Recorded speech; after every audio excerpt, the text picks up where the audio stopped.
IL টি-20তে চোখ ধাঁধানো catch Mustafizur রহমানের, জিতল তার দল দুবাই ক্যাপিটালস। বোলিংয়ে এসে 3 ছক্কায় 22 রান করা জেসন হোল্ডারকে টিকতে দেননি। যদিও খরচে বোলিংয়ের পর উইকেট শিকার করেও মুস্তাফিজুর রহমান মলিন মুখে।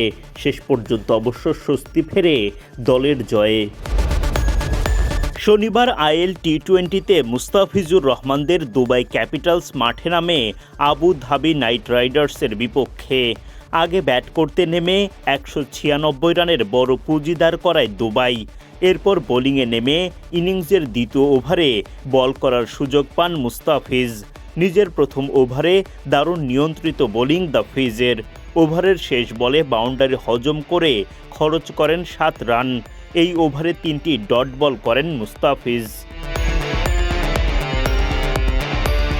টাইগার পেসার পরের ওভারেও নিয়ন্ত্রিত বোলিং বজায় রাখেন। 2 ডটের এই ওভারে 1 বাউন্ডারিতে খরচা হয় 8 রান। 3 নম্বর ওভারটা অবশ্য মুস্তাফিজ ভুলেই যেতে চাইবেন। জোড়া ছক্কা হজম করেন এই ওভারে, খরচা হয় 18 রান। মুস্তাফিজ সাফল্যের দেখা পান চতুর্থ ওভারে গিয়ে।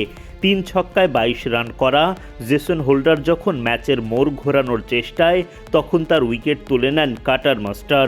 যদিও এদিন বোলিংয়ে প্রত্যাশা মেটাতে পারেননি ফিজ। 4 ওভারে 1 উইকেট তুলতে খরচ করেন 47 রান।